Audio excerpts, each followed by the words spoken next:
Hi, I'm Patricia Grabarek. And I'm Katina Sawyer, and welcome to the Worker Being Podcast. Today, we are so lucky to be joined by Howard Jacobson, who is the Chief of Behavioral Science and the co-founder of WellStart Health. He is one of our kin because he is also a PhD. His PhD is in health studies, however, from Temple University, and he did his BA at Princeton, so he's a real slacker. And so we're lucky to have him here today to talk about his company, WellStart Health. Howard, how are you doing? I'm doing great. I'm really happy to be here.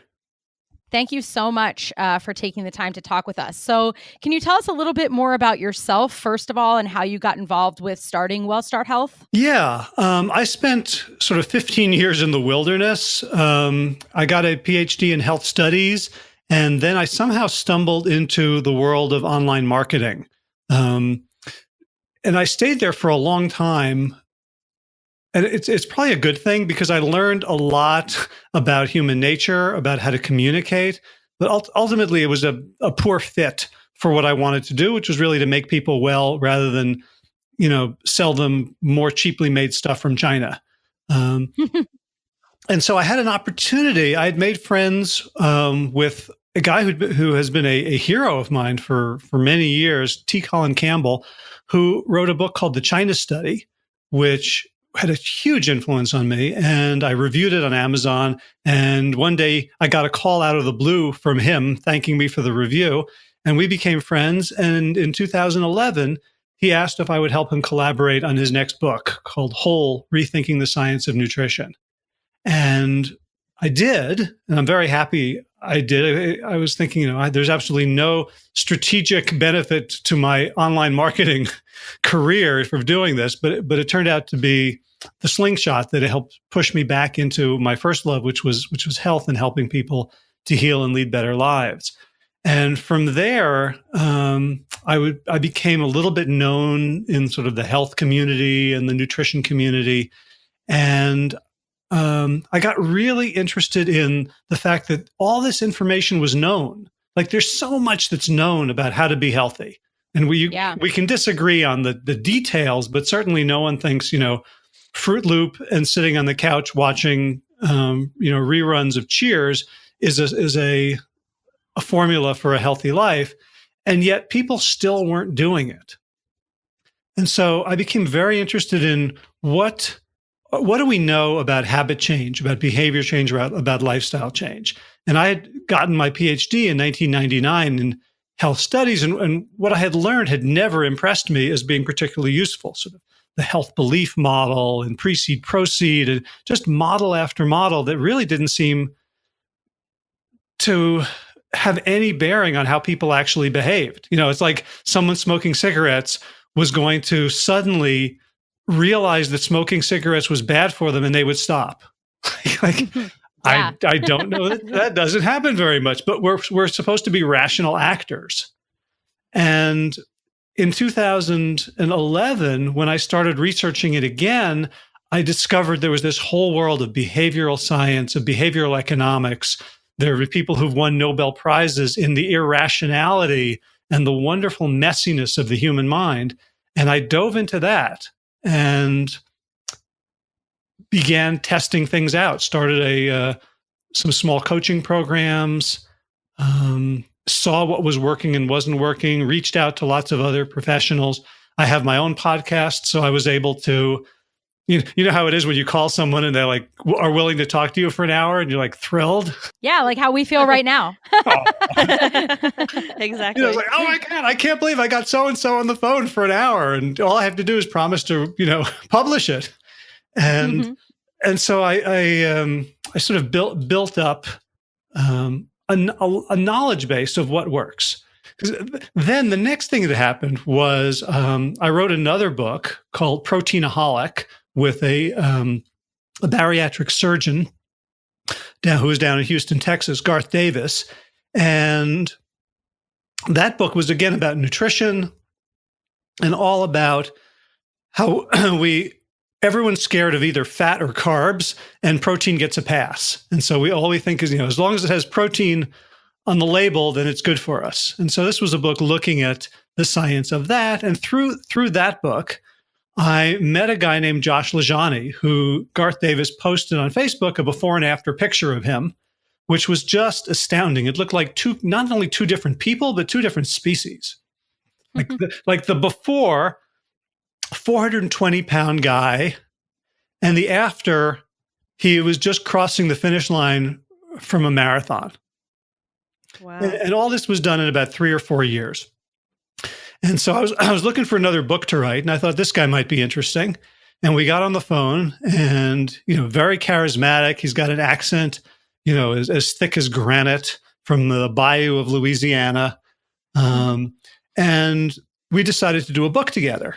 And so he came up to stay in my town, and we worked 9 to 5 for 4 days on putting a book together. And in the mornings, I said, hey, let's go for a run together. And so he showed up and took me on this run, which was like twice as fast and hard as anything I'd ever done. And I was, it was a 7-mile run, and I was completely shattered by the end of it. And at that point, with all my knowledge about health and wellness and behavior, I was still about 20 pounds overweight. And I was like, that's all right. I wear vertical stripes. I don't tuck my shirt in. I have short legs and a long torso, so people don't even realize that I'm short and chubby. Like, no big deal. And after getting like my butt kicked by this guy who used to be 420 pounds on a little run, I didn't feel right. And so I realized as I was like doing the last couple of miles and just, my lungs were burning and my legs were aching, that I kept thinking, well, Josh, that's easy for you. You're not 20 pounds overweight. As soon as I had the thought, I realized how stupid that was. Like to say that to a guy who had once weighed 420 pounds, that he didn't understand what I was going through. Right.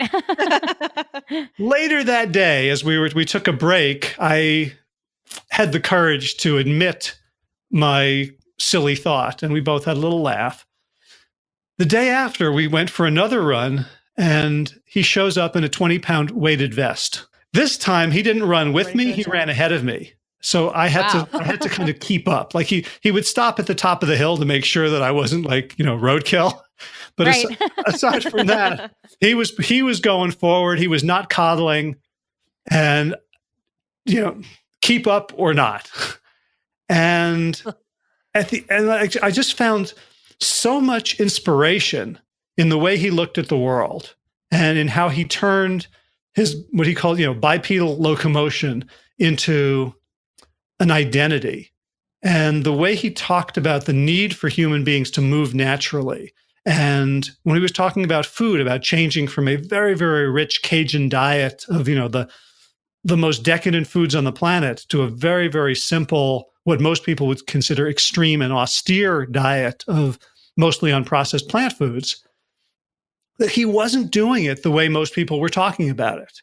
He wasn't trying to make it as easy as possible. He wasn't trying to manipulate his environment so that he would never have to exhibit willpower. He was really treating it more like a warrior than an engineer or a bureaucrat. And getting connected with him really changed how I understood the research. It's not that I didn't believe the research, but I saw it through a new light. And so we started working on a book, and we started working on a program. And we've now tested out this program with about 150 people. And we've just today's Monday, right? Yesterday we released the book version of the program on Amazon Kindle. It's called Sick to Fit. And we took that program when we joined WellStart Health, because they had a vision that we didn't have. We were going to do this tiny little lifestyle business, maybe working with 200 people a year. And WellStart Health has this vision of working with millions of people through employers, through scaling with technology, through training coaches. And, when we saw the big vision of what our program could become, we jumped on it. And that's where we are today. That's awesome. really cool story of how you got involved with the idea of WellStart and bringing this program to a greater number of people. Could you talk a little bit about what the program does for people and what sort of the core tenets of it are so that the listeners can better understand what people are doing when they come to WellStart Health? Yep. So the core tenet, and since WellStart Health is really about disease reversal, disease mitigation, is most people think that their disease is beyond their control. That, oh, well, everyone in my family got heart disease, or, we all have diabetes, or, well, that's just, the roll of the dice. And they don't realize that most of us, most of the time, have a tremendous amount of agency in determining our health and our health destiny. So the key element of the program is that you, the client, are the locus of control for your own health. And so we deal with conditions and diseases that are very amenable to lifestyle change, like cardiovascular disease, diabetes, autoimmune disease, obesity, high blood pressure, high cholesterol, things that we know for 99.9% of the population, if they do things different, they get different results. And so the three aspects of the program are menu, movement, and mindset. And menu is simply the food we put in our bodies. Movement is, what a lot of people like to call exercise or workouts. We like to conceptualize it as movement. Because, for me, exercise just seems like a chore, and movement feels like, what a body does when it's not dead. And Much more positive, yeah. And mindset is kind of everything else. So it's, how we think about habit change, how we think about ourselves, how we approach stress, resilience. We throw sleep in there, but it doesn't start with M. So I guess we could call it, Morpheus or something. Well, I'm going to write that down. That'd be creative. Right. But really, so it's the elements, the known elements of lifestyle.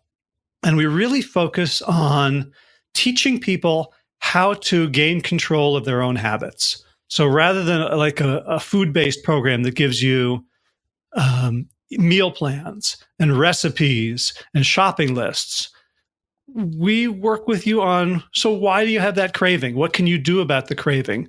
How can you deal with peer pressure? How can you deal with traditions and holidays? What do you do when you're about to go out to dinner and you're going to be eating at a place where it's going to be hard for you to choose a meal that supports your goals, values, and priorities? So we work with people on strengthening their ability to act the way they want to. And our view is that it's a muscle. Most people think of like, am I good or am I bad? Did I succeed in the diet or did I fail? And people think of it in terms of a character trait or willpower or self-discipline, when that's just as ridiculous if you took a 5-year-old, you put him down in front of a piano and you asked him to play Rachmaninoff, and they just, banged on the keys, and you told them, well, you obviously don't have the character or willpower to be a piano player. Right. So we know that changing lifestyles, changing habits, changing behaviors is a muscle, and it takes education and it takes training. And so that's what our program really does. I think that's so important. I completely agree with what you're saying about the muscle piece, because a lot of people do look at this as a character flaw, right? If you're not healthy for some reason, it's because of who you are or any of that. And I think it's really important to refocus people's perception of that, because that gets to that mindset piece that you're talking about. If you believe it's because of your character, then how are you going to be able to make that change? Because you're already down on yourself in that moment. Right. And most people have plenty of evidence that they can't stick to the program, right? Whatever the program is, right? Right. Especially people who come to us who are overweight or obese. They're not coming to us saying, wow, I never thought of dieting before. What an interesting idea. Right. Right. They come to us already condemned because they failed at South Beach. They failed at Atkins. They failed at Weight Watchers. They failed at the Hollywood cookie diet. And so, it's like, well, if I failed at everything, then it's got to be me. And so they come to us, a lot of people sort of, this is the last chance program, but they also come in pre-defeated. The thing that people tell us has been most empowering is when we explain the evolutionary biology of obesity, meaning that our bodies are perfectly matched to an environment of nutrient scarcity. So there's nothing wrong with the fact that we have sweet tooth. People always go, oh, I have a sweet tooth. I can't. Well, you know what? If your ancestor didn't have sweet tooths and pass it on to you, we wouldn't be having this conversation, right? You wouldn't have survived. So people feel validated very often for the first time when they understand that this is normal and natural behavior, but we're in an abnormal and unnatural environment. And then the second piece is we explain to them the reason you failed every single time in the past is that you didn't build it as a muscle. You saw it as a character trait. You hung on. You started a diet. You muscled through for 3 weeks or a month. But then the first time you had a slip up, it felt like, oh, well, I fell off the wagon and everything goes to pieces. Instead of approaching slip ups as inevitable, as teaching tools, and in fact, as essential parts of the journey. Yeah. I think the muscle descriptor makes a lot of sense to me because I'm just thinking like when you start working out, right? You start lifting weights, you're going to start with a lower weight and maybe you're not going to be able to do 10 reps the first time and the next time you can. So you just keep going back and trying and working on it versus I didn't get to 10 reps, so I'll never get to 10 reps, and then you walk away. I think most people understand that you're going to keep working at that. So I think that analogy makes a lot of sense to me. Yeah, I think the comedian Stephen Wright once said, I walked my dog to Florida, and I said, there, you're done. No more walks. Right. Got it all done in one. Yeah, I think it's interesting too, because there are a lot of parallels between what you're saying and what we talk about in our podcast with regard to work, thinking about how you can give an employee a list of instructions for a task and they can know perfectly well what they're supposed to do, but they may not be motivated to actually complete that task or complete it well unless they understand why they're doing it. If they run against a challenge, what to do to overcome it. If they fail at something, how to overcome that, try again. So it's similar in the workplace that it's not just about knowing exactly what it is that you're supposed to do, because a lot of us, as you said, know what we need to do from a nutrition standpoint or have some idea of what we need to do from a nutrition standpoint. It's more about being able to understand how to activate that motivation to, in the moment, make those choices. So I think that's a really nice parallel and something that I'm hoping as everyone's listening that you're making those connections as well. Yeah. And can I say another word about motivation? Yeah. Sure. Which is like one of the things that gets people is they get real excited when they start. And then one day they wake up and they're unmotivated and they think that's a problem. And not only do they think it's a problem, they think it's a deal breaker. Like, oh, where did the motivation go? I don't want to get out of bed. And so we tell people that that's going to happen. And the motivation is a great thing to get us started, but it's not a great thing to keep us going. Motivation is not sustainable because it's so fickle, and we can't will ourselves to want something that we don't want in the moment. So we really, so everyone who's ever held down a job for more than a week and a half understands that you can do things even when you're not motivated. Right. You can get up and go to work, even if you want to stay in bed. You take your kids to the doctor, even if you don't feel like it. Like most people do things that they're not motivated to do, but somehow we think that the world of health, of fitness, of nutrition, of taking care of ourselves requires motivation, as opposed to I'm motivated enough to make a decision now that I'm going to stick with because I'm the sort of person who keeps my commitments. So I got up this morning. It was kind of cold. I woke up at 5:45. I went for a run in the dark. I did not feel like it. I didn't enjoy it.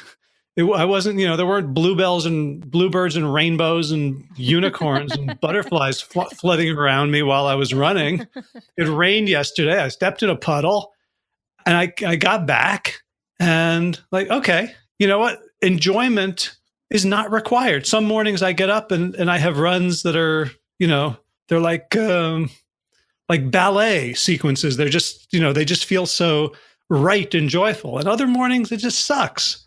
And the point is, it doesn't matter to me which one it is. I'm just going to go and grind it out and do it anyway. Yeah. I think that's really interesting because certainly, there's an ebb and a flow to everyone's motivation on the job. And you can do what you can. And in life, you can do what you can to enhance your motivation by helping people understand why. And I think that's some of what you're talking about is you're committed to it because you know it's important. You might not feel like taking your kid to the doctor, but you're not going to say, well, sorry, too bad for you if you're sick, because you understand why they have to go to the doctor. And that why supersedes the fact that you might not feel like it right now. And I think it's similar with, work or other kinds of things where maybe the task that you're doing right now might not be your favorite thing, but you understand the broader purpose. And that's what you're latched into, not just the moment to moment enjoyment. But I understand that if I want to be a healthy person who has healthy outcomes, that I need to be committed to this. And that's enough to get me going, as opposed to the actual need for it always to be the happiest, most fun, most beautiful unicorny run in the world. Yeah, and it's almost more than the why is that I want to be healthy. The why is really like an identity. Like, I am the sort of person who does the things that healthy people do. Like when your kid's sick, I think for me, some part of it was like, I'm getting up at, I remember getting up at 3 a.m. My daughter has this stomach ache. She's pointing to the place where I think vaguely there might be an appendix behind it. And she's got a fever. And I'm like, you know what this means? This means we're going down to the pediatric emergency room because I'm the sort of parent who doesn't go back to sleep when my kid could be dying of appendicitis. Right. And right. it really, at some level, it's identity. It's like, well, I'm, as if you stay up late to finish a work assignment that you had promised, you may not even think, like, you might be thinking, you know what, this is kind of a BS assignment. This isn't a big deal. I think it's a silly initiative. But you're thinking, I'm the sort of person who keeps their word. I'm the sort of person who's dependable. I'm the sort of person who everyone wants on their team. And I think that's even a deeper level of motivation than I want to be healthy. Yeah. Because it's more persistent and it's more global. Yeah. So how do you grow that? So we have something in our literature called organizational identification and job identification, which is similar to what you're saying. It has very strong impacts on people's ability to be productive and persist. So exactly what you're saying definitely resonates. How do you grow that kind of identification with health in people if they didn't feel they had it before? How do you get them from point A where they're coming to you and saying, I'm having all these issues, I've failed at all these other diets? What does that process look like from an individual perspective?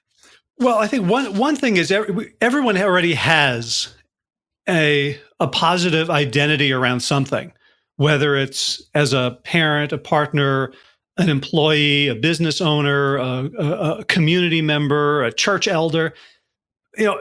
People are not uniformly broken and incompetent, right? So even like, I'm always amazed that people, who could be so incompetent around their health are still highly competent in other areas of their life.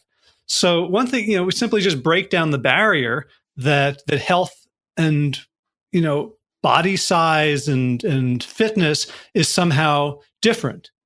So people already have the tools to be successful. They just never thought to apply them in this area before. One of the bits of research that's really interesting is whether you speak in terms of nouns or verbs. So we work a lot on language with our clients. So one of the research bits was they were asking people, are you planning on voting in an upcoming election, or are you planning on being a voter in the upcoming election? And when they asked people the noun question, like, are you a voter? Many more of them, and they said yes, many more of them committed to that because now they saw it as their identity. Mm-hmm. So we talk about ways, all the ways in which we use language to either support or undermine our intentions. And really, the ultimate goals of this program are to get people to be honest with themselves and to get people to keep their word to others and to themselves. So it's not like this foreign concept. For example, one of the mantras of our program, which was developed by Josh, is that results dictate sufficiency. And so anyone who's ever done a day of work in their life understands this, that you don't you judge your work by what it accomplishes. If you're doing a marketing piece and you put together a web page and nobody buys, we don't say, well, you successfully did a web page. You say, well, you didn't achieve the results you wanted to achieve. So there's all these different sort of management by objectives for the last 60 or 70 years since Peter Drucker introduced the concept.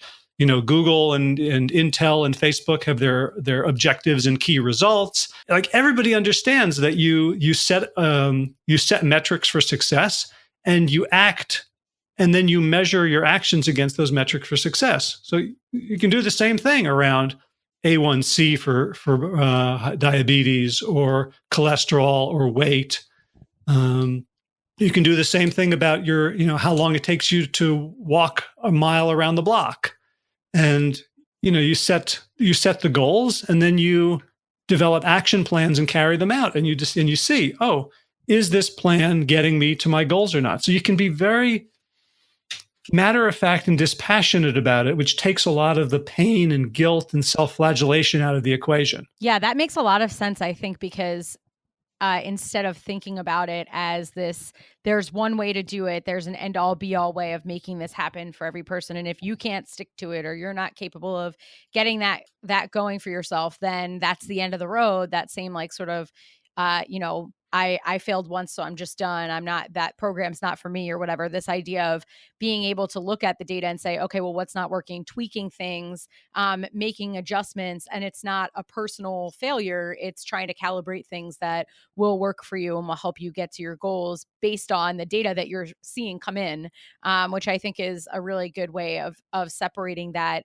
emotional anguish piece from just the rational, logical part of planning for success. I'm wondering if you could talk a little bit about some of the research results that you found with people in the program, so that the listeners could have a sense of the scope of what kinds of success stories you've seen from a collective perspective, or even from an individual perspective, just so people can get a sense of the magnitude of what you're coaching people to do. Yeah, it was interesting. I just was looking at the early reviews of our book on Amazon, and one of our early program adopters was writing about how the program affected her. And she has been like a fit triathlete for like a year and a half now. So I kind of forgot where she came from, but she reminded me in the review, she'd lost 60 pounds, and she was not an athlete before that. And so what really, strikes me is that people will get the results. Like, they will reverse diseases. They'll get off their meds. They will lose a bunch of weight. But this is all like byproduct. It's all symptomatic. What people really say is, like, I got my life back. I now, like, whatever the challenge, I'm now capable of bringing all my resources to bear in a reasonable, rational, strategic way to deal with it. I'm no longer the victim of these impulses that I'm sort of riding. I think it's the Heath brothers have a book. I think it's called Switch, about how to change when change is hard. I think that's the one where they talk about the rider and the elephant. Yes, that's the one. You got it. Right. So a lot of people feel like their desire is like this teeny little puny rider on top of this elephant that they simply don't know how to control reliably. So you asked me about specific cases or research. We find that the people who participate, who show up, tend to lose the weight that they need to lose, and they tend to become athletes of one kind or another. And it seemed extreme when I was starting out. Like, we're just trying to help people get a little bit healthy. We're not trying to turn them into athletes, into triathletes or runners or swimmers. or kickboxers or whatever. But it's almost like to think of a human being not as an athlete really takes a certain context. And it's not a very natural one. Like if you think about, the history of human beings on this planet, like we had to be runners, we had to be hunters, we had to be gatherers, we had to be builders, we had to cover our territories, and we had to do it in a fairly robust way. And like that is our evolutionary heritage, and that's our privilege. And so what we see for people who embrace the program, who show up, who do the things like when they have a slip up, go through various assessments that we have them go through to learn from it and make changes for next time, that they find that their identity shifts into like, I'm a human athlete. And that's really the most gratifying thing. So in our group discussions, people will post races that they're going to run, and that one looks like fun. That's maybe I'll come up and we'll meet and we can run that one together. And this is not to scare away people who are 350 pounds and can't imagine walking a quarter of a mile without needing to sit down, because that's exactly where Josh Lajani, our co-founder. That's where he started. So we're not asking people to start kitting out for Everest, but you can't see Everest until you get to base camp. And once you get to base camp, you're a different person than you were when you started out. So that's really what we see from, sort of big picture in terms of, yes, people reverse chronic disease, they lose weight, their times get better for walks or runs or swims. They come home to their authentic selves. And I think, human beings who, how many people have you heard will say, well, I'm not a runner, right? Or I don't like sweating. I'm not, like I never saw a bird acting like, well, I'm not a flyer, or a fish, I'll just float upside down in the top of the tank, if they're not moving, that's because they're dead. And so if we are not moving, then we're not being authentic, and there's nothing that we can do intellectually or emotionally that's going to make up for that. So what I see is that people get moving because now they're moving. They want to fuel themselves appropriately for the movement that they're doing as efficiently as possible. And through trial and error, we'll guide them, but through trial and error, they'll discover exactly what that is. So they're not going to simply read a book and say, okay, now I know how to eat. They're going to do, their N of 1 experiments. They're going to figure out how to deal with the stressors in their lives. And, by moving towards this identity of authentic human athlete, everything else just sort of falls into place without having to micromanage it. I find that so fascinating, the whole identity of the athlete coming out of this program. It makes a lot of sense based on what you're saying, but I've never would have initially thought that is what ends up happening. And I think I do see some parallels too with the workplace. If you go in and you're maybe not the highest performer, or you're still learning, if you identify as the thing that you want to be and you'll start correcting your course as you struggle to get to where you want to be as well. But with that, I did have a question in terms of how you personally use this in your life. So you've co-founded a company, you're writing a lot of books, you're an entrepreneur. How do you use what you've learned through the program that you've created in your own life to balance your work and make sure you're still being that athlete? Well, one thing I discovered, and this was from Josh's influence, is how important it is for me to walk or jog or run miles pretty much every day. Like I'll take a day off, and there's days where I won't run, but I'll just walk. But if I'm not moving bipedally around my neighborhood or in a park, like I turn into a real jerk. But before I understood this, and like my family didn't quite know what to say to me when I was just, grumpy. They would just like try to avoid me. Now they'll say, you need to go for a run. like they've discovered my medicine along with me, that moving vigorously on two legs and moving my body through space, first of all, it supports all my brain work, right? There's all this good evidence that movement allows the body or triggers the body to release BDNF, brain-derived neurotropic factor, which is like the smart chemical. And if you think about it from an evolutionary perspective, it totally makes sense. Like our brains are these giant glucose hogs. They're the most, energy gluttonous part of our body. And of course, we don't want to use them unless absolutely necessary. And if we're just sort of sitting around or lying around, there's nothing new. We don't have to like ruminate or think about stuff if nothing's changing. But when we're out in the savannah, walking around, encountering new things, facing challenges, trying to figure out how to escape from the saber-toothed tiger or bring down the springbuck, then that's when we would need our brains. So that movement triggers the brain into high action. So if I don't move for a couple of days, I can feel myself getting duller. Movement is also my number one treatment for stress. If you think about stress and where it comes from physiologically, it's stress is the body's signal that there's some danger that needs to be dealt with. And the main ways the body deals with it is to run away or fight, right? Fight or flight. And so if I'm sitting at my desk and all of a sudden an email comes in and I've forgotten to do something, and I feel like this wave of stress and I'm sitting, then I'm actually causing trauma because the body needs to act to mitigate the stress. So when I go for runs, I'm actually taking all that stored up stress and I'm doing what evolution, instructed me to do, which is to run and exert. And then it can just sort of melts away.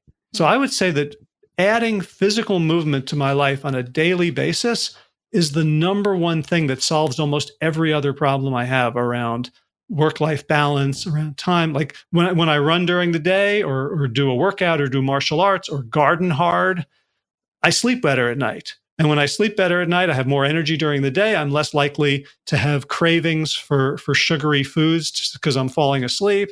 Like for me, movement is the single. If it was a pill and I owned the patent, I would be a wealthy man indeed. Yeah, that's I think that's a really important thing for us to root ourselves in, remembering what the purpose of movement is. And we often think about movement as sort of something that you add on to the end of your day as a way to check off a box, but not something that feeds the rest of the activities that you have to get done the following day, or, that you would have been doing the day before you went out for your run, or whatever the case may be. So I think that's really important reminder for people that this is sort of, it gives you fuel. It's not something that you need to muster up fuel to go do in that sense, that it actually will give you the benefit of having more energy to be able to move forward because you sleep better and those other things that you mentioned. So if there are some tips that you might give our listeners to get started on this journey towards discovering this kind of identity, or being able to engage in, you mentioned your habit is movement, and that a lot of the folks in your program use movement as a way to latch on to the program itself, or getting themselves into this athlete mentality. So what are some initial steps that people can take to start creating that identity in themselves? So the first thing is to recognize why and how you may have tripped yourself up in the past. So it's like that scene in Groundhog Day where Bill Murray keeps stepping into the icy puddle off the curb. And then one day he remembers and he walks around it. Mm-hmm. And so if we have typical patterns, like, okay, this is the thing I always do, like, let's learn what that is. For a lot of people, the thing that trips them up is perfectionism. Like, okay, so I just heard Howard say that I should move. So I'm going to go, dust out my old running shoes and I'm going to do 6 miles tomorrow when I maybe haven't run in 5 years. Mm-hmm. Right. Because I got to do it right. If I'm going to do it, I'm going to do it right. Right. So that is and whether it's movement or, okay, I'm going to clean out my pantry. I'm going to throw out all the bad food and I'm only going to eat good food from now on. If you can do that, fine. I'm not saying not to take the biggest step you can take, but for most people, change looks like some 180, some big New Year's resolution. January 1st, never going to have another cigarette. January 1st, going to wake up at 5 a.m. and go to the gym. And if the leap is too big, that's a formula for failure. And you may not even want to succeed, right? So if you keep doing things like that, it's like the part of you that just wants to binge and sit on the couch is very happy. Like, oh, it's a great strategy for you to, try this, but in 3 weeks we'll be fine again. We'll be doing our old thing, gaining weight and getting sicker. So I would suggest that someone think about what habit they would like to add to their lives, and then divide it by 100 and do 1% of it. So if someone says, okay, I'm going to eat healthy from now on, and they say, well, what is that going to mean? I'm going to start every lunch and dinner with a salad. Okay, I do that. But if you're starting out, why don't you start every lunch or dinner with a baby carrot? And say, okay, this is my new rule: baby carrot before lunch, baby carrot before dinner, because that's doable, right? Like no one's going to wake up, no one's going to be like, oh man, I just don't have the time to make a baby carrot. If you're growing it, maybe you will. Right. You whittle it from big carrots, then you might have a problem. But there have been times where I'm like, nah, I don't feel like making a salad, right? Like that sounds like a work. But get a baby carrot out of the little baggie in the vegetable drawer, eat it, and then you've done your thing. And what that's like, is that going to change your health destiny? Not by itself, but if you do that and you do it consistently and you do it every day, no excuses, a bunch of things will happen. One is you're going to start seeing yourself as a baby carrot eater, as opposed to someone who eats baby carrots, right? Which can then morph into like, I'm someone who cares about my health. I'm someone who can keep a commitment to myself. So it's success is the thing that causes us to squirt dopamine when the habit itself isn't fun, right? Like, so if I, eat a Snickers bar, I get an immediate rush of dopamine because my body is saying, lots of calories, good in case of a famine. If I eat a baby carrot, my body is not sending me that hit of dopamine. But when I eat the carrot and I recognize I just ate a carrot, how cool is that? I was the guy who used to have 5 cheeseburgers for lunch, and now I'm starting with a carrot. You get a squirt of dopamine because you were successful. And so now you can build on that. And now add something else. Add a couple of celery stalks or add a little bit of lettuce. And you can build your way very quickly with this compounding habit growth to a place where the habits just accrete naturally, as opposed to you trying to artificially like be something that you're not, which just looks like plate spinning until you get exhausted or distracted or overwhelmed and you drop all the plates. Yeah. I think that's awesome. I think I was just going to add that there's a lot of research behind goal attainment, goal achievement, and how to set those right goals. And so this really resonates with me, is starting small and achievable and have it be sustainable is something that will really help people drive that to that end result that they're looking for. You start small and you work your way up and you build your way up and you make those goals so that you can celebrate, so that you can actually recognize and feel like you are achieving what you set out to do. So I think you're right. I think it really has a lot to do with how people see themselves, is that they can achieve the goals that they set out for themselves, and they're going to feel much more positively, and that positive energy is going to keep them moving to the next goal. Yep.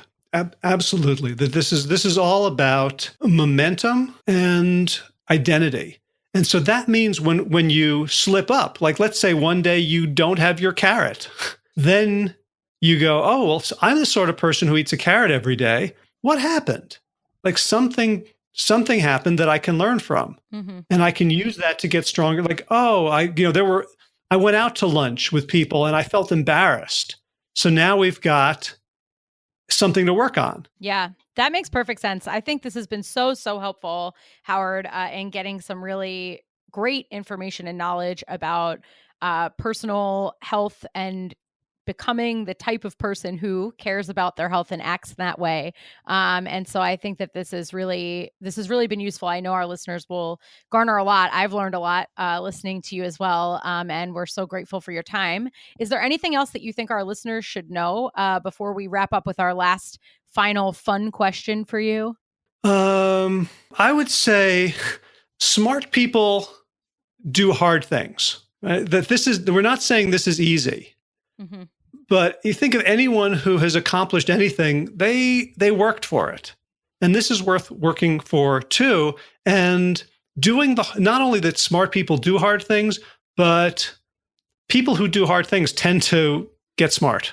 Mm-hmm. That's a good point. And I think everybody listening, I think likes the idea of being smarter, and also is usually willing to work hard in the workspace, but it's about flipping that mentality to also think about it with regard to your personal health, which if that's not going well, you can't do anything that you need to do at work. So, but it's something people don't often think about in that way. So yeah. A friend of mine, Dr. Joel Kahn, wrote a book called Dead Execs Don't Get Bonuses. Very true. Maybe royalties or something like that, but okay. Well, thank you so much. We have one last question for you, which is a final fun question. And that is, if you could meet any famous person, living or dead, who would it be? Oh, it has to be famous? Oh, it doesn't have to be famous, I guess. Because I was thinking about this. I would like to meet myself at 120. That's a good one. Maybe I'll be famous by then, but I didn't want to count on that. I'm satisfied if I'm just alive at 120. I think that's a pretty good thing to be satisfied with. That's a very interesting response. What would you ask yourself? Oh, goodness. I think I'd want to know. Well, who won the Preakness in 2019? Certainly. That's a good one. I would want to know what I'm worried about now. That's absolutely silly. Yeah. Because I certainly know the answer to that for every year previous to this one. I feel like my brain doesn't burn clean because I have so many anxieties. Yeah. And I feel like my 120-year-old self would be the best person to reassure me that most of them are purely fantastical, and there's only a few that I really need to focus on. Good answer. I like it. Telling you what to let go of. I like that. Yeah. Great. Well, thank you so much again for joining us, Howard. We really appreciate your time. We really appreciate your insights. We are very grateful that you spent the time with us today, and I'm sure our listeners did too. Thank you so much for telling us more about WellStart Health and all of the work you've done. I am actually going to go look at your book now because I am very fascinated by everything we've discussed, and I can't wait to read it. Cool. Well, so thank you again for joining us. 99 cents on Kindle. You better get it now before it becomes free. So don't delay. I'll rush over there. That's awesome. But I can't wait to read it, and we will definitely post and link to all of that for our listeners in the show notes if you're interested to learn more. But again, thank you so much for your time. Oh, Katrina, Patricia, thank you so much. This was such a fun conversation. Yeah, we had a great time talking to you too. And best of luck, all of our listeners. Take Howard's advice and become the human athlete as an identity. I think that's a good goal to strive for. So thank you so much, Howard, and everyone have a great day. Bye-bye. Bye. Bye. Thank you again for listening. If you'd like some more information about Howard and the work he's done, you can find more information about WellStart Health at wellstarthealth.com. He also has a podcast called Plant Yourself. So please feel free to go listen and hear more about what he does and his work. You can also reach out to us. Let us know your thoughts, how you're creating this athlete identity for yourself. You can find us at workerbeing.com. You can email us at workerbeing@gmail.com. And you can also find us on social media. We're on Facebook, LinkedIn, Twitter, and Instagram at WorkerBeing. Thank you for listening. Bye. The Worker Being podcast is hosted by us, Patricia Grabarek and Katina Sawyer, and produced by Allie Johnson.